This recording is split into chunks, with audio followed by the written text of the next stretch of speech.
प्रभु की स्तुति। आप इस चैनल को रोजाना सुनकर 1 साल में बाइबल पढ़ सकते हैं। Please subscribe and support. आज के बाइबल अध्याय। इतिहास की पुस्तक दूसरा भाग अध्याय 1। इतिहास की पुस्तक दूसरा भाग अध्याय 1। सुलेमान के राज्य का आरंभ। दाऊद का पुत्र सुलेमान राज्य में स्थिर हो गया और उसका परमेश्वर यहोवा उसके संग रहा और उसको बहुत ही बढ़ाया। और सुलेमान ने सारे इस्राएल से अर्थात सहस्त्रपतियों, शतपतियों, न्यायियों और इस्राएल के सब रईसों से जो पितरों के घरानों के मुख्य मुख्य पुरुष थे बातें की। और सुलेमान पूरी मंडली समेत गिबोन के ऊंचे स्थान पर गया, क्योंकि परमेश्वर का मिलाप वाला तंबू जिसे यहोवा के दास मूसा ने जंगल में बनाया था वह वहीं पर था। परंतु परमेश्वर के संदूक को दाऊद किर्यत्यारीम से उस स्थान पर ले आया था जिसे उसने उसके लिए तैयार किया था।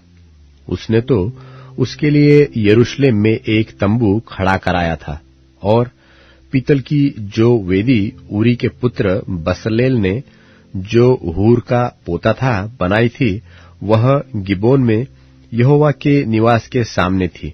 इसलिए सुलेमान मंडली समेत उसके पास गया और सुलेमान ने वही उस पीतल की वेदी के पास जाकर, जो यहोवा के सामने मिलाप वाले तंबू के पास थी, उस पर 1000 होम बलि चढ़ाए।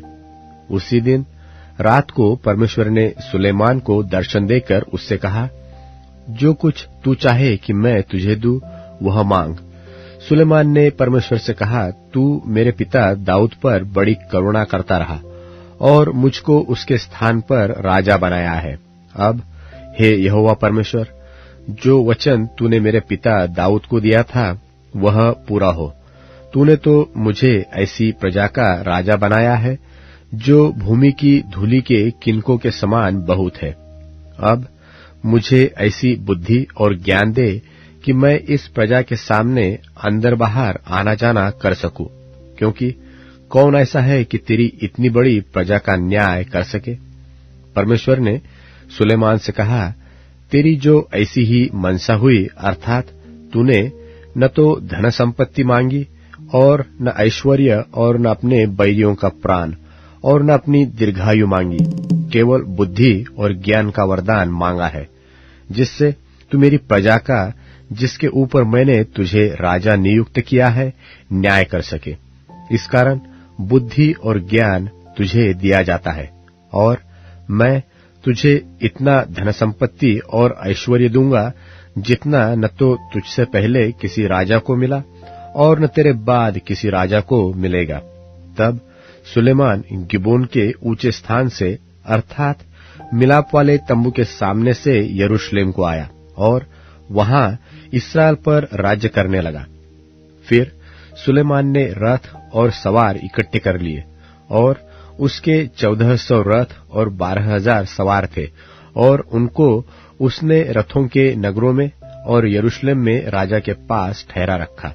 और राजा ने ऐसा किया कि यरूशलेम में सोने चांदी का मूल्य बहुतायत के कारण पत्थरों का सा और देवदारों का मूल्य नीचे के देश के गुलरों का सा बन गया।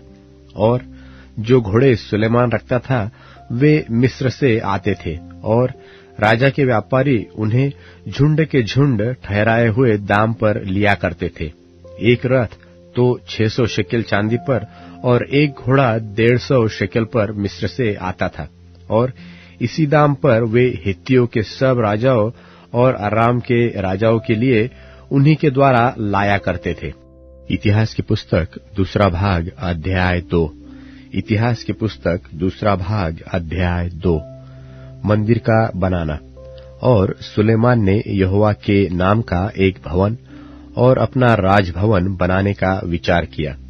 इसलिए सुलेमान ने 70,000 बोझिए और 80,000 पहाड़ से पत्थर काटने वाले और वृक्ष काटने वाले और इन पर 3,600 मुखिए गिनती करके ठहराए। तब सुलेमान ने सोर के राजा हुराम के पास कहला भेजा कि जैसा तूने मेरे पिता दाऊद से बर्ताव किया, अर्थात उसके रहने का भवन बनाने को देवदार भेजे थे, वैसा ही अब मुझसे भी बर्ताव कर। देख, मैं अपने परमेश्वर यहोवा के नाम का एक भवन बनाने पर हूँ कि उसे उसके लिए पवित्र करूं और उसके सन्मुख सुगंधित धूप जलाऊं और नित्य भेंट की रोटी उसमें रखी जाए और प्रतिदिन सवेरे और सांझ को और विश्राम और नए चांद के दिनों में और हमारे परमेश्वर यहोवा के सब नियत पर्वों में होमबलि चढ़ाया जाए। इस्राएल के लिए ऐसी ही सदा की विधि है। और जो भवन मैं बनाने पर हूँ वह महान होगा, क्योंकि हमारा परमेश्वर सब देवताओं में महान है। परंतु किसकी इतनी शक्ति है कि उसके लिए भवन बनाए? वह तो स्वर्ग में वरन सबसे ऊंचे स्वर्ग में भी नहीं समाता। मैं क्या हूँ कि उसके सामने धूप जलाने को छोड़ और किसी मनसा से उसका भवन बनाओ? सो अब तू मेरे पास एक ऐसा मनुष्य भेज दे जो सोने, चांदी, पीतल, लोहे और बैंजनी, लाल और नीले कपड़े की कारीगरी में निपुण हो और नक्काशी भी जानता हो, कि वह मेरे पिता दाऊद के ठहराए हुए निपुण मनुष्यों के साथ होकर जो मेरे पास यहूदा और यरूशलेम में रहते हैं काम करे। फिर लबानोन से मेरे पास देवदार, सनोवर और चंदन की लकड़ी भेजना, क्योंकि मैं जानता हूं कि तेरे दास लबानोन में वृक्ष काटना जानते हैं और तेरे दासों के संग मेरा दास भी रहकर मेरे लिए बहुत सी लकड़ी तैयार करेंगे, क्योंकि जो भवन मैं बनाना चाहता हूं वह बड़ा और अचंभे के योग्य होगा। और तेरे दास जो लकड़ी काटेंगे उनको मैं 20,000 कोर कूटा हुआ गेहूं, 20,000 कोर जव, 20,000 बत दाखमधु और 20,000 बत तेल दूंगा। तब सोर के राजा हुराम ने चिट्ठी लिखकर सुलेमान के पास भेजी कि यहोवा अपनी प्रजा से प्रेम रखता है, इससे उसने तुझे उसका राजा कर दिया। फिर हुराम ने यह भी लिखा कि धन्य है इस्राएल का परमेश्वर यहोवा, जो आकाश और पृथ्वी का सृजनहार है। और उसने दाऊद राजा को एक बुद्धिमान, चतुर और समझदार पुत्र दिया है, ताकि वह यहोवा का एक भवन और अपना राजभवन भी बनाए। इसलिए अब मैं एक बुद्धिमान और समझदार पुरुष को अर्थात हुराम अबी को भेजता हूँ, जो एक दानी स्त्री का बेटा है और उसका पिता सोर का था, और वह सोने, चांदी, पीतल, लोहे, पत्थर, लकड़ी, बैंजनी और नीले और लाल और सूक्ष्म सन के कपड़े का काम और सब प्रकार की नक्काशी को जानता और सब भांति की कारीगरी बना सकता है। सो तेरे चतुर मनुष्यों के संग और मेरे प्रभु तेरे पिता दाऊद के चतुर मनुष्यों के संग उसको भी काम मिले। और मेरे प्रभु ने जो गेहूं, जव, तेल और दाखमधु भेजने की चर्चा की है, उसे अपने दासों के पास भिजवा दे, और हम लोग जितनी लकड़ी का तुझे प्रयोजन हो उतनी लबानोन पर से काटेंगे और बेड़े बनवाकर समुद्र के मार्ग से जापा को पहुंचाएंगे, और तू उसे यरूशलेम को ले जाना। तब सुलेमान ने इस्राएली देश के सब परदेशियों की गिनती ली। यह उस गिनती के बाद हुई जो उसके पिता दाऊद ने ली थी, और वे 1,03,600 पुरुष निकले। उनमें से उसने 70,000 बोझिए, 80,000 पहाड़ पर पत्थर काटने वाले और वृक्ष काटने वाले, और 3,600 उन लोगों से काम करने वाले मुखिए नियुक्त किए। इतिहास की पुस्तक दूसरा भाग अध्याय 3। इतिहास की पुस्तक दूसरा भाग अध्याय 3। तब सुलेमान ने यरूशलेम में मोरियह नाम पहाड़ पर उसी स्थान में यहोवा का भवन बनाना आरंभ किया, जिसे उसके पिता दाऊद ने दर्शन पाकर यबूसी ओरनान के खलिहान में तैयार किया था। उसने अपने राज्य के चौथे वर्ष के दूसरे महीने के दूसरे दिन को बनाना आरंभ किया। परमेश्वर का जो भवन सुलेमान ने बनाया उसका यह ढब है, अर्थात उसकी लंबाई तो प्राचीन काल की नाप के अनुसार 60 हाथ और उसकी चौड़ाई 20 हाथ की थी। और भवन के सामने के ओसारे की लंबाई तो भवन की चौड़ाई के बराबर 20 हाथ की थी, और उसकी ऊंचाई 120 हाथ की थी। सुलेमान ने उसको भीतर चोखे सोने से मढ़वाया, और भवन के बड़े भाग की छत उसने सनोवर की लकड़ी से पटवाई, और उसको अच्छे सोने से मढ़वाया, और उस पर खजूर के वृक्ष की और सांकलों की नक्काशी कराई।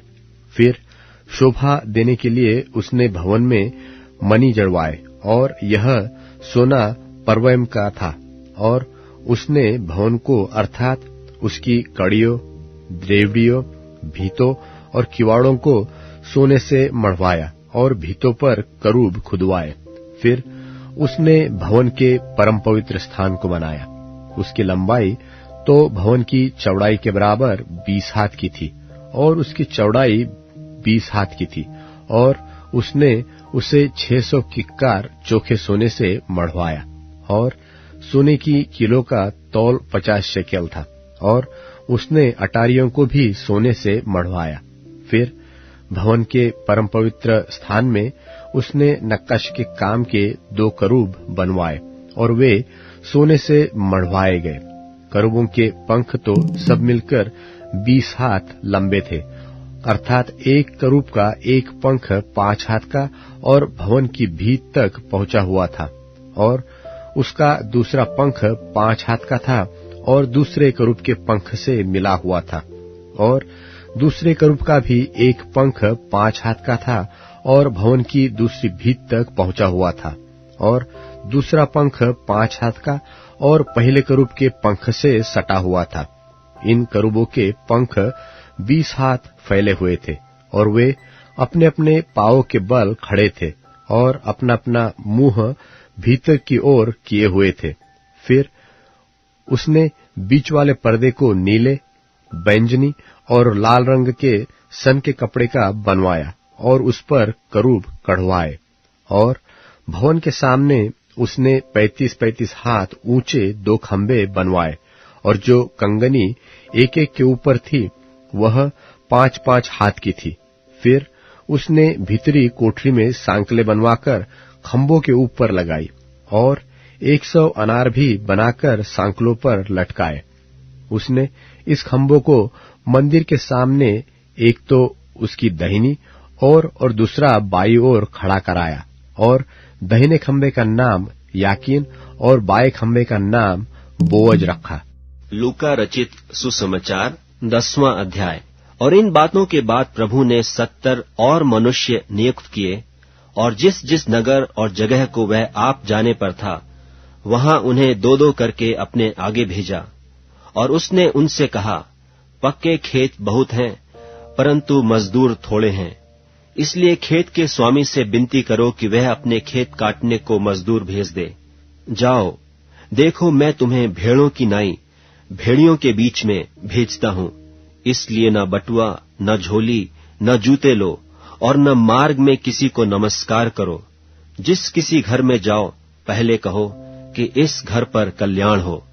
यदि वहां कोई कल्याण के योग्य होगा तो तुम्हारा कल्याण उस पर ठहरेगा, नहीं तो तुम्हारे पास लौट आएगा।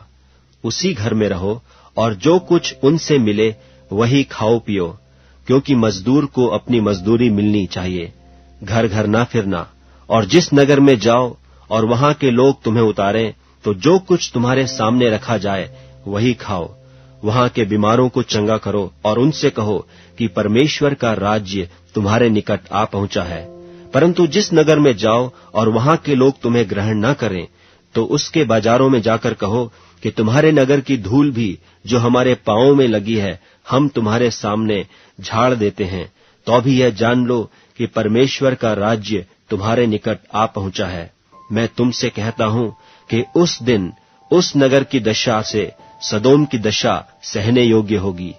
हाय खुराजीन, हाय बेतसैदा, जो सामर्थ के काम तुम में किए गए, यदि वे सूर और सैदा में किए जाते, तो टाट ओढ़कर और राख में बैठकर वे कब के मन फिराते। परंतु न्याय के दिन तुम्हारी दशा से सूर और सैदा की दशा सहने योग्य होगी। और हे कफरनहूम, क्या तू स्वर्ग तक ऊंचा किया जाएगा? तू तो अधोलोक तक नीचे जाएगा। जो तुम्हारी सुनता है वह मेरी सुनता है, और जो तुम्हें तुच्छ जानता है वह मुझे तुच्छ जानता है, और जो मुझे तुच्छ जानता है वह मेरे भेजने वाले को तुच्छ जानता है। वे 70 आनंद से फिर आकर कहने लगे, हे प्रभु, तेरे नाम से दुष्ट आत्मा भी हमारे वश में है। उसने उनसे कहा, मैं शैतान को बिजली की नाई स्वर्ग से गिरा हुआ देख रहा था। देखो, मैंने तुम्हें सांपों और बिच्छुओं को रौंदने का और शत्रु की सारी सामर्थ पर अधिकार दिया है, और किसी वस्तु से तुम्हें कुछ हानि न होगी।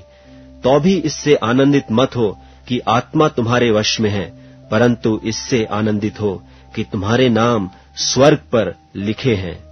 उसी घड़ी वह पवित्र आत्मा में होकर आनंद से भर गया और कहा, हे पिता, स्वर्ग और पृथ्वी के प्रभु, मैं तेरा धन्यवाद करता हूं कि तूने इन बातों को ज्ञानियों और समझदारों से छिपा रखा और बालकों पर प्रकट किया। हाँ हे पिता, क्योंकि तुझे यही अच्छा लगा। मेरे पिता ने मुझे सब कुछ सौंप दिया है, और कोई नहीं जानता कि पुत्र कौन है, केवल पिता, और पिता कौन है यह भी कोई नहीं जानता, केवल पुत्र के, और वह जिस पर पुत्र उसे प्रकट करना चाहे। और चेलों की ओर फिरकर निराले में कहा, धन्य है वे आंखें जो ये बातें जो तुम देखते हो देखती हैं, क्योंकि मैं तुमसे कहता हूं कि बहुत से भविष्यद्वक्ताओं और राजाओं ने चाहा कि जो बातें तुम देखते हो देखें पर न देखीं, और जो बातें तुम सुनते हो सुने पर न सुनी। और देखो, एक व्यवस्थापक उठा और यह कहकर उसकी परीक्षा करने लगा कि हे गुरु, अनंत जीवन का वारिस होने के लिए मैं क्या करूं? उसने उससे कहा कि व्यवस्था में क्या लिखा है, तू कैसे पढ़ता है? उसने उत्तर दिया कि तू प्रभु अपने परमेश्वर से अपने सारे मन और अपने सारे प्राण और अपनी सारी शक्ति और अपनी सारी बुद्धि के साथ प्रेम रख, और अपने पड़ोसी से अपने समान प्रेम रख। उसने उससे कहा, तूने ठीक उत्तर दिया, यही कर, तो तू जीवित रहेगा। परंतु उसने अपनी तई धर्मी ठहराने की इच्छा से यीशु से पूछा, तो मेरा पड़ोसी कौन है? यीशु ने उत्तर दिया कि एक मनुष्य यरूशलेम से यरीहो को जा रहा था कि डाकुओं ने घेर कर उसके कपड़े उतार लिए और मार पीट कर उसे अधमुआ छोड़कर चले गए। और ऐसा हुआ कि उसी मार्ग से एक याजक जा रहा था, परंतु उसे देख के कतरा कर चला गया। इसी रीति से एक लेवी उस जगह पर आया, वह भी उसे देख के कतरा कर चला गया। परंतु एक सामरी यात्री वहां आ निकला और उसे देखकर तरस खाया, और उसके पास आकर और उसके घावों पर तेल और दाखरस डालकर पट्टियां बांधी और अपनी सवारी पर चढ़ाकर सराय में ले गया और उसकी सेवा टहल की। दूसरे दिन उसने 2 दिनार निकालकर भटियारे को दिए और कहा, इसकी सेवा टहल करना, और जो कुछ तेरा और लगेगा वह मैं लौटने पर तुझे भर दूंगा। अब तेरी समझ में जो डाकुओं में घिर गया था, इन तीनों में से उसका पड़ोसी कौन ठहरा? उसने कहा, वही जिसने उस पर तरस खाया। यीशु ने उससे कहा, जा, तू भी ऐसा ही कर। फिर जब वे जा रहे थे तो वह एक गांव में गया, और मार्था नाम एक स्त्री ने उसे अपने घर में उतारा, और मरियम नाम उसकी एक बहन थी। वह प्रभु के पांवों के पास बैठकर उसका वचन सुनती थी।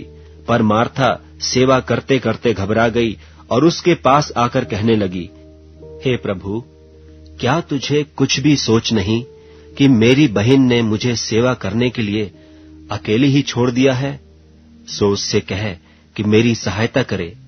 प्रभु ने उसे उत्तर दिया, मार्था, हे मार्था, तू बहुत बातों के लिए चिंता करती और घबराती है, परंतु एक बात अवश्य है, और उस उत्तम भाग को मरियम ने चुन लिया है, जो उससे छीना न जाएगा। नीतिवचन अध्याय 30। नीतिवचन अध्याय 30। याके के पुत्र आगुर के प्रभावशाली वचन।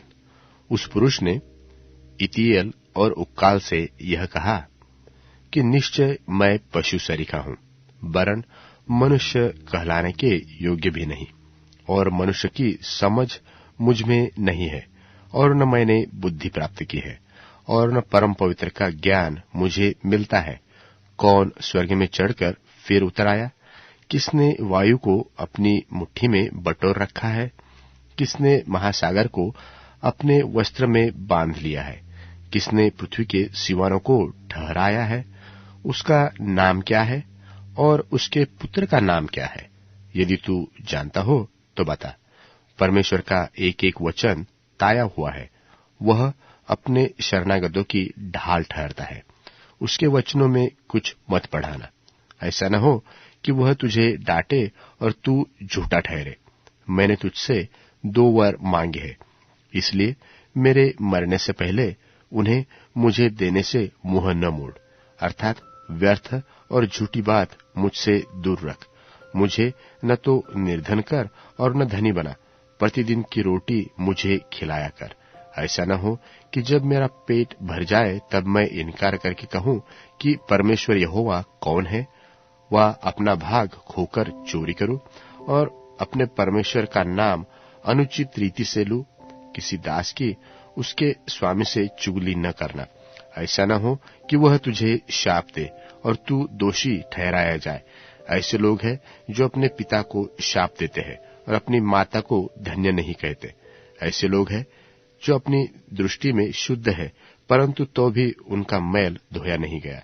एक पीढ़ी के लोग ऐसे हैं जिनकी दृष्टि क्या ही घमंड से भरी रहती है और उनकी आंखें चढ़ी हुई रहती है। एक पीढ़ी के लोग ऐसे हैं जिनके दांत तलवार और उनकी दाढ़ें छुरियां है, जिससे वे दीन लोगों को पृथ्वी पर से और दरिद्री को मनुष्य से मिटा डालते हैं। जैसे जो कि 2 बेटियां होती है जो कहती है दे दे, वैसे ही 3 वस्तुएं हैं जो तृप्त नहीं होती, वरन 4 है जो कभी नहीं कहती बस, अधोलोक और बांझ की कोख, भूमि जो जल पी पी कर तृप्त नहीं होती, और आग जो कभी नहीं कहती बस। जिस आग से कोई अपने पिता पर अनादर की दृष्टि करे और अपमान के साथ अपनी माता की आज्ञा न माने, उस आग को तराई के कौवे खोद खोद कर निकालेंगे और उकाब के बच्चे खा डालेंगे। 3 बातें मेरे लिए अधिक कठिन है, वरन 4 है जो मेरी समझ से परे है। आकाश में उकाब पक्षी का मार्ग, चट्टान पर सर्प की चाल, समुद्र में जहाज की चाल, कन्या के संग पुरुष की चाल। व्यभिचारिणी की चाल भी वैसी ही है, वह भोजन करके मुंह पोंछती है और कहती है कि मैंने कोई अनर्थ काम नहीं किया। 3 बातों के कारण पृथ्वी कांपती है, वरन 4 बातें हैं जो उससे सही नहीं जाती। दास का राजा हो जाना, मूढ़ का पेट भरना, घिनौनी स्त्री का ब्याह जाना और दासी का अपनी स्वामिनी की वारिस होना। पृथ्वी पर 4 छोटे जंतु हैं जो अत्यंत बुद्धिमान है। चुटिया निर्बल जाति तो है, परंतु धूपकाल में अपनी भोजन वस्तुएं बटोरती है। शापान बलि नहीं जाती, तो भी उनकी मांदे पहाड़ों पर होती है। टिड्डियों के राजा तो नहीं होता, तो भी वे सब की सब दल बांध बांध कर बयान करती है, और छिपकली हाथ से पकड़ी तो जाती है, तो भी राजभवनों में भी रहती है। 3 सुंदर चलने वाले प्राणी हैं, वरन 4 है जिनकी चाल सुंदर है। सिंह जो सब पशुओं में पराक्रमी है और किसी से डर नहीं रखता और किसी से डर से नहीं हटता। शिकारी कुत्ता और बकरा और अपनी सेना समेत राजा। यदि तूने अपनी बढ़ाई करने में मूढ़ता की व कोई बुरी युक्ति बांधी हो, तो अपने मुंह पर हाथ धर, क्योंकि जैसे दूध के मथने से मक्खन और नाक के मरोड़ने से लोहू निकलता है, वैसे ही क्रोध के भड़काने से झगड़ा उत्पन्न होता है। अब Amazon music, tune in, Spotify और YouTube म्यूजिक में उपलब्ध है। Please follow it.